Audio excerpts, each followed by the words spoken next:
اللہ کے حبیب صلی اللہ علیہ وسلم فرماتے ہیں، کسی شخص کی اگر کسی جگہ عزت خراب کی جا رہی ہو، اس کے بارے میں توہین آمیز رویہ اختیار کیا جا رہا ہو، اس کی کسی بیماری یا مجبوری کو مختلف نام دیے جا رہے ہوں اور تم اس جگہ پر موجود ہو، تو حضور فرماتے ہیں تم اس کی عزت کا دفاع کرو۔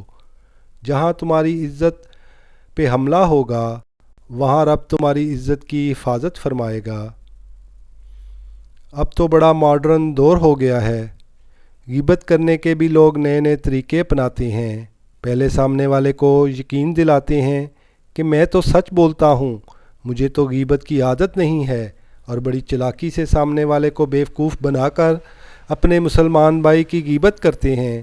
ہمارے ہاں 3 لوگ بیٹھے ہوں تو ایک اٹھ کے جاتا ہے تو باقی 2 اس کی غیبت شروع کر دیتے ہیں، خود کو اس سے اعلیٰ بتا کر تسکین حاصل کرتے ہیں اور بڑا مزہ لے لے کر اس کی بات کرتے ہیں۔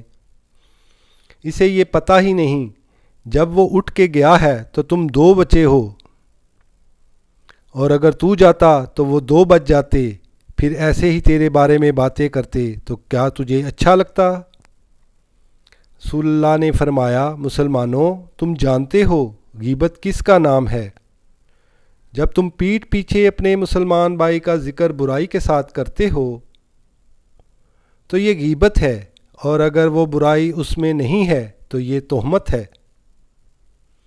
غیبت کا کفارہ یہ ہے کہ جس کی تم نے غیبت کی ہے اس کے لیے بخشش کی دعا کرو۔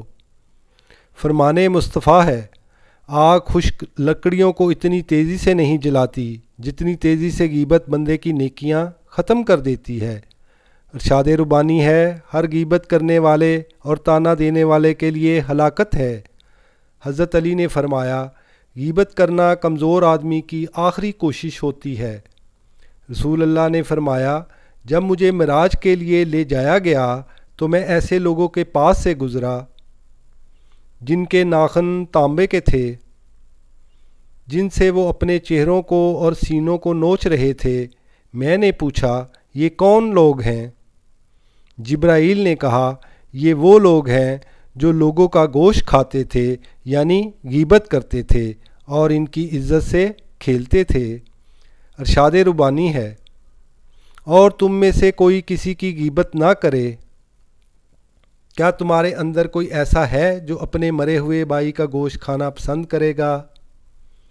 دیکھو تم خود اس سے نفرت کرو گے۔ اللہ سبحانہ تعالی ہم سب کو غیبت جیسی بیماری سے محفوظ فرمائے۔